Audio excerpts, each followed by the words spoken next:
अभी के हालात को देखते हुए देश में ये लॉकडाउन 21 दिन का होगा।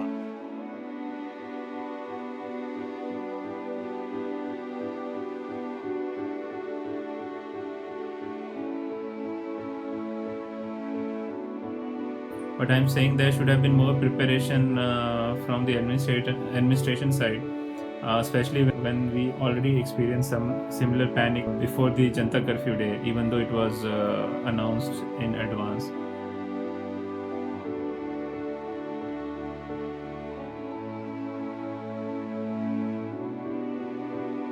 But how do you prepare for 1.5 billion population plus another 500 million who are hiding?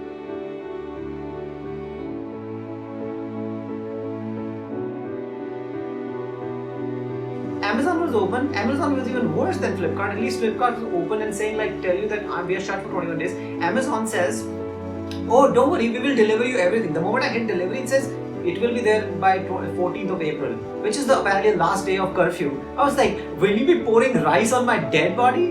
What is the point of this thing? Like, Narendra Modi said at 8 p.m. that go home, stay home. This was the greatest practical joke played on those people who are completely homeless. They're like, where's the fucking home?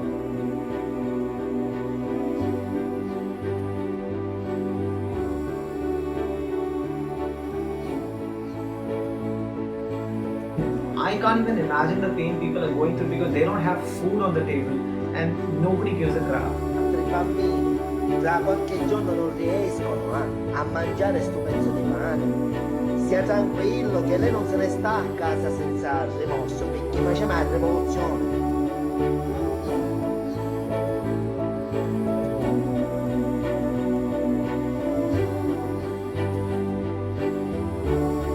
So what they did was aggressive testing instead of aggressive shutdown. So aggressive testing they see works much better than aggressive shutdown. They have already gone through the SARS epidemic. They already have experience of such a similar epidemic. Those countries, South Korea and Singapore, they were able to mitigate it more efficiently than other countries. But right now what I'm getting from China is that China is the boss. Like they really don't give a shit. They don't answer questions.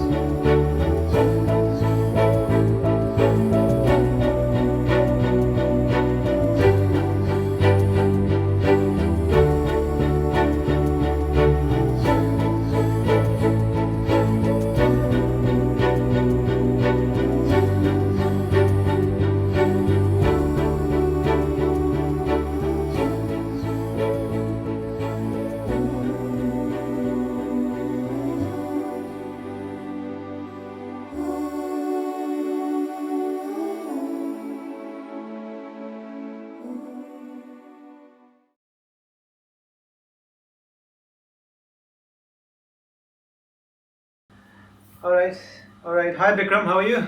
Yeah, good. Quarantined, but good. How about you?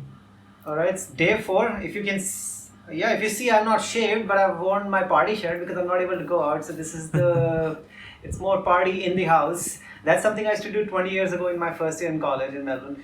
So we used to sometimes like party in the house, you know. So that's something which I'm doing right now. Except there's no beer, there's no human beings, there's no Johnny Walker. We used to have Red Label.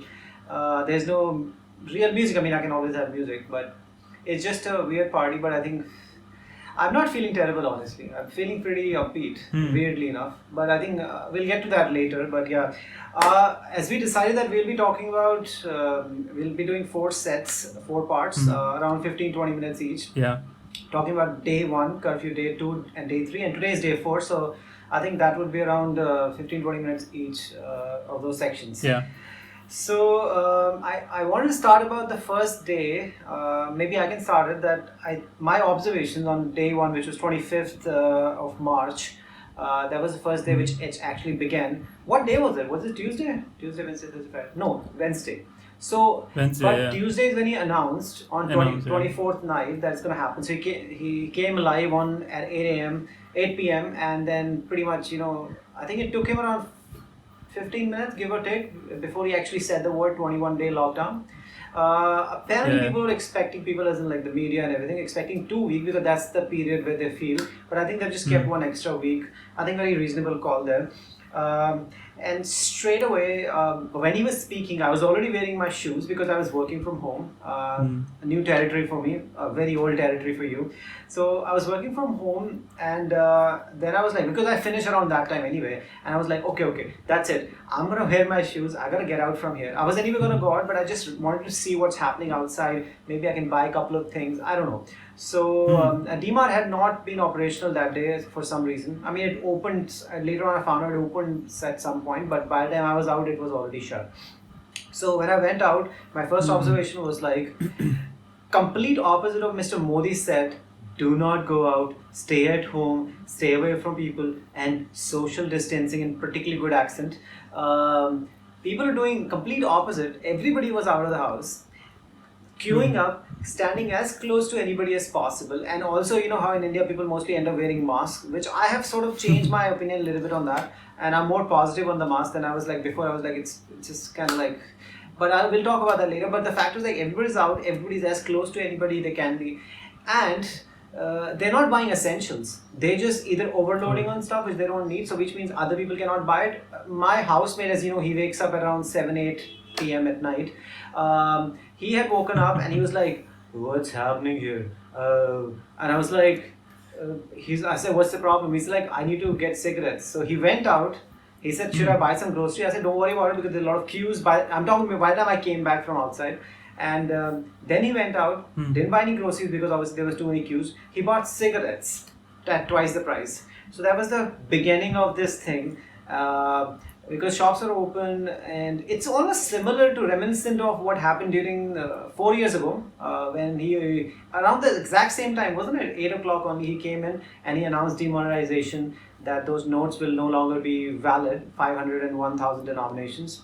It's almost the same thing happened, almost repeated for a different scenario, but again did not give any time for people to adjust. I think you want to say something on that I read you probably had a question or something to answer that.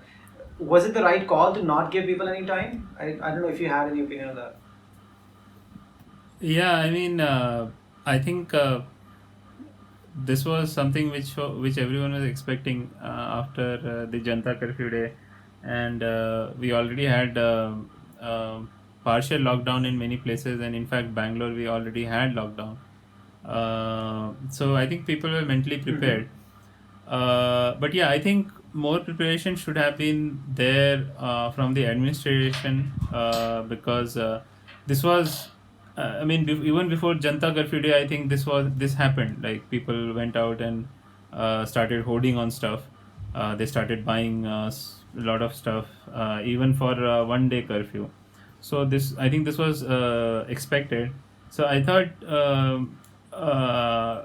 I am not saying that the curfew should not have been, or the lockdown should not have been put in place, but I'm saying there should have been more preparation from the administration side, especially when we already experienced some similar panic before the Janata Curfew Day, even though it was announced in advance.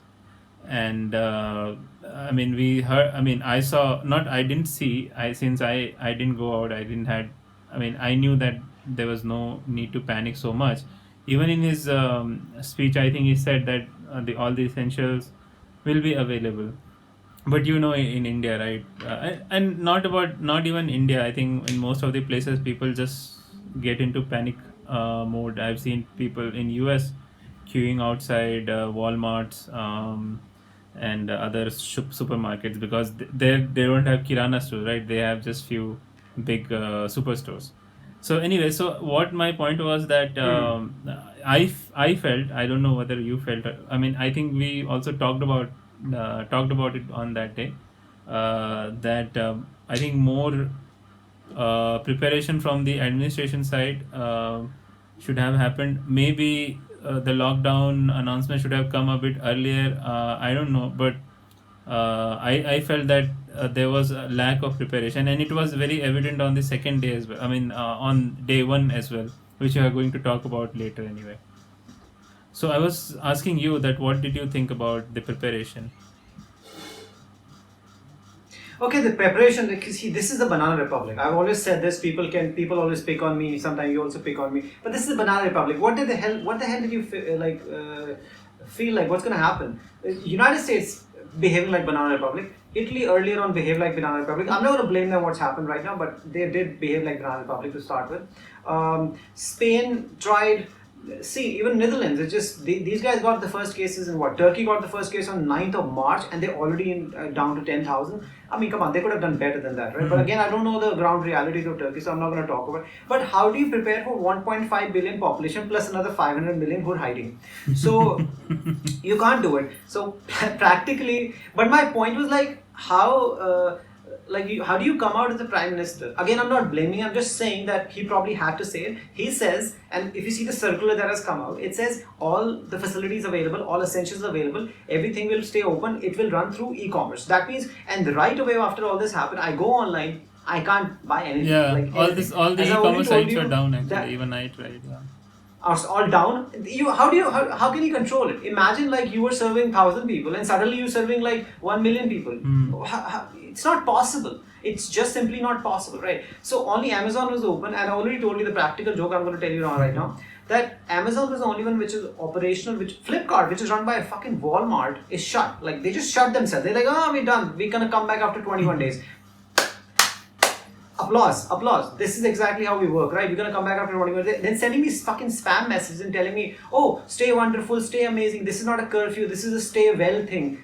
I was like, I need my fucking Cheetos, you fuck cunts. So like, I mean, I need my fucking Cheetos. I don't need this fucking spamming from you idiots.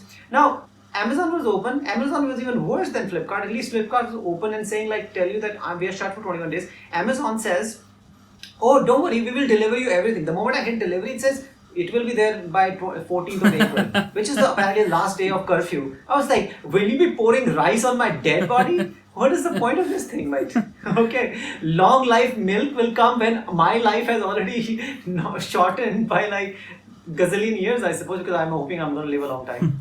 Same for you as well. Well, next morning when I woke up, I actually thought this would be a complete curfew because I was talking about earlier about night. I tried to buy stuff online, and I genuinely thought I will actually not go out and work out something or the other. I'll get into yoga finally because I run every day for the public who don't know. So it's very important for me to wake up. So when I got up next morning, I got a thala with myself, a bag, and I sort of walked in a way that I am going to buy some food and I'm like, I really need to do something. But the moment I walked out, I realized everybody was walking. When I say everybody, I mean like I was expecting nobody. There were people walking like freely. And I was like, okay, I don't have to be like, worry about this thing. I'm not going to get arrested or anything. So then I started walking more. There was buses, there were people. I'm not saying it was filled with, my point was it was not a curfew. Like people were walking. Like somebody who wanted to go out, they were not really worried that somebody's going to catch them. They were like, okay, I'm out. I need to be out. What are you going to do? So I walked up to DMart, and that time it wasn't open yet, but I realized that it will be open. And I think I sent you a short video, which you can probably clip it in this one. I didn't want to make a long video because I felt like, that's very voyeuristic. And then I took a picture of a person who was sleeping on the road. If you really notice that he's wearing a shirt and pants, and they seem very formal. So he could have been actually doing very well a few days ago. Yeah. But something happened, he's been on the streets. I think I'm using him as a metaphor of a lot of people who don't have any money. We'll get back to that later. But my point was like, DMart was open, things were not a shutdown. So I realized, which we talked yesterday, that this is not a complete shutdown, and sort of Modi and the government and everybody already knew that will never work, and they knew because they're not prepared for the whole e-commerce thing. It just cannot work. I mean, I feel like you cannot be prepared. You cannot be prepared for 15 million people getting AIDS or 15 million people getting coronavirus or any kind of thing, right? So they knew, and he said complete. If he said complete, then people will do caution. Yeah. If he had said caution, people would have been like, fuck this thing, which is going to go out and party. Okay. So what I saw was caution, but I did not see complete. And it's very evident that you cannot have complete in a country which has allegedly, according to me, 2 billion people, but at least officially 1.5 billion people. So that was my take, and I understood that we are not North Korea and we are also definitely not China on the first day of curfew to begin with. Did you go out on the first day? No, At all? No, I didn't go because there was no need to go at all. I was getting my milk delivered, so that came. So apart from that, there real need for us to go out. So I didn't go on the first day. I did go yesterday, the third day. But yeah, we'll talk about that later. We'll get back So to that. I mean, I didn't. Yeah. So At least on my street, I didn't see much traffic. But it could be different if I had gone outside. yeah, it's much more populated where I live, as you know, right? So my point was again that not to confuse people, that it's not like what I was saying that if I could see 10 people outside, I was seeing 2. But I wasn't even expecting 2. I was expecting only the people who would like, maybe workers, like, cleaners. But people were generally walking and they were not concerned, like really, that somebody's going to catch them or somebody's going to be like, what the fuck just happened? Didn't you hear Modi? Didn't you hear Modi? They were like, whatever, man, whatever, fuck you. So people were like, okay, I got to do my business, right? You said it, but who the fuck is going to buy vegetables, okay? Who's going to go there to the school or something? I don't know. So people were like, I don't think people are loitering. But people were out. They didn't really feel deterred by the whole thing. I want to ask you a question to start with it. What we need to do, like, because I feel the 21-day curfew, when he announced it, it created panic. But at the same time, because the first day what I saw that it's not complete shutdown, it's a caution. So the panic was, mitigated, lessened a little bit.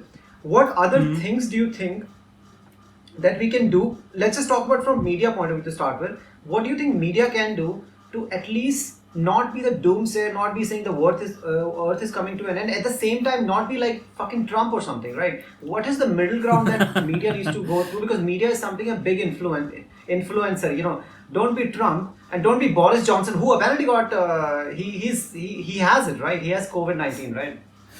Got infected. UK Prime Minister. Yeah. So yeah, he has it. Yeah, he's been shaking everybody's hand. Yeah, I think he shook hands with some patient. That's what I heard. So that's how he got it. So yeah, even Prince Charles got it. So it's the Prime Minister and the Prince. Both are coronavirus positive. So I think media. Most of the news or most of the headlines are about how the world is going to end, or how India is going to get, half of India is going to get affected, or 30 million people are going to die, and all those things. And a lot of those things are based on very, lot of assumptions. It just boggles my mind that why they are trying to create so much panic when people are already panicked. Because see, 21 days lockdown, it's not just about lockdown. People will get mentally fatigued. And there is always this numbers are growing every day. More and more people are dying. And on top of that, if you are going to create panic, or you're going to give out news like that, it's going to mentally affect the people as well. So you have to understand that. And I think I'm not saying that they should always paint a rosy picture, but anyway we are in lockdown, right? So there could be a balanced narrative showing how because a lot of people are recovering as well, right? I think more than 100,000 people have recovered, and most of the people who have died in India, they were having other ailments as well. And it's not just the coronavirus, because obviously the virus will affect a person who is having lesser immunity. So all those things can be highlighted, all those things, advancements, all those positive news can also be highlighted. But what I have seen, that most of the news is about what can happen, or how I saw news like even after 21 days, there's no guarantee that this will go away. We know, I think everyone understands that, but I think in this situation, this is an unprecedented situation, right? We have never had such a situation in at least 50 years. So I think the media has to be more responsible on what they are reporting. There are a lot of fake news. There's a lot of news which is based on unsubstantial evidences. So all those things can be avoided. Yeah, so my idea was that instead of actually being the doomsayer, and why don't we, like, for example, they were like, they always finding negative in everything. Plus, you talked about Prince Charles, and there's some picture moving around, and it's showing, like, showcasing, I don't know, Kanika Kapoor handshaking him or something, I don't know, at some point in time. This punk must have handshaken like millions of people because that's what he does. He's not relevant. All he does is handshakes people. Okay, so Kanika Kapoor, just one person happens to be there who handshaked him, and there is, I mean, I don't even want to get into this. The point is like, it's just, you're just trying to make a story because this lady eventually, by the way, maybe at that time she might not even have coronavirus in the first place, to be honest, because she came here, she was fine, she was there chilling around, and then she got detected for that. There is probably no reason to believe that it has anything to do with Miss Kanika Kapoor. Another trouble is like, when people are looking at Kanika Kapoor, they're calling her the evil, they're calling her like she's spreading virus and she's an idiot, which is fair enough because she should have quarantined herself. My point here is, which we discussed earlier, that offline with you, that why don't we use Kanika Kapoor example as a positive thing of saying that the strain, although is extremely virulent, extremely vigorous, extremely contagious, perhaps the same strain is not there in India and same reaction is not with India, because there is evidence, because Kanika Kapoor's evidence is there that she was here in India, she moved around, she met tons and tons of people, and all of them are rich. Eventually when they figured out that Kanika Kapoor has COVID-19, also the fact that she's perfectly fine, then they tested all those people. They're not tested logically all of them because some of them are missing, but obviously they're not infected, obviously they're not dying. Whosoever they tested multiple times came across as negative. Okay, you cannot have Kanika Kapoor touching people, partying people, dancing with people, and none of them actually contracting it. A disease, that a virus that everybody's saying is super contagious, which will like flies in the air like Superman and just grabs onto your throat and neck and just goes into your balls and then kills you, grabs your balls and kills you. Yeah. But Kanika Kapoor is hugging, kissing people, and none of them are getting it. She herself, who has it herself, doesn't really feel sick.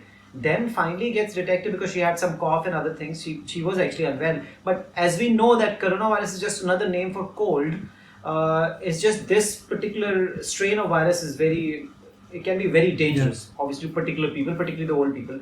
My point was like, that is one example I'm saying. Again, not being ridiculous that, just because she didn't give it to anybody, nobody is giving it to anybody. That's not what I'm saying.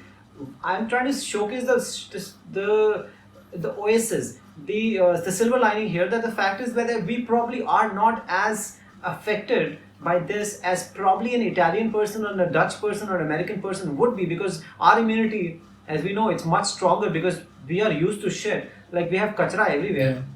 We have garbage, our water quality is poor. Everything is mostly contaminated. Anytime anybody has eaten street food, which is everybody has eaten street food, even if you're rich, because street food is something people love, right? I mean, you go to Bombay, people like street food. And wherever you go, do you think, even in the biggest kitchens, do you think in the kitchen that those people are actually being very hygienic? It's impossible. They're in very humid conditions. So my point is, our immunity is completely different to what Italians or Americans or Dutch or Spanish immunity would be. So we probably are never going to see the situation where 320 million people get infected and die or get actually infected. That's why over the last month or so, when we first detected it, we still have under 1,000 cases.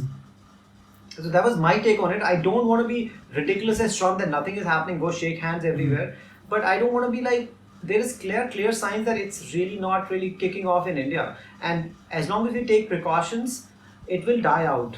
And which is something which happens with viruses all the time. There's evidence. There's no evidence that summers will kill it, but there's enough evidence, because that's what happens. Viruses, they take off, they take some time, then they peak and then they start dying out, which happens. Plus, I don't want to get into the herd thing, that herd immunity, but it's not herd immunity, but just eventually the viruses do die. And as long as you take enough precaution, and we are taking 21 days of precautionary, most people are still staying in, like 90% people still staying in, people are loitering around, which has to be useful. Yeah, I totally agree with you, and I would just quickly want to give an example of Yes Bank situation. I wanted to just point out that how media just plays on negatives.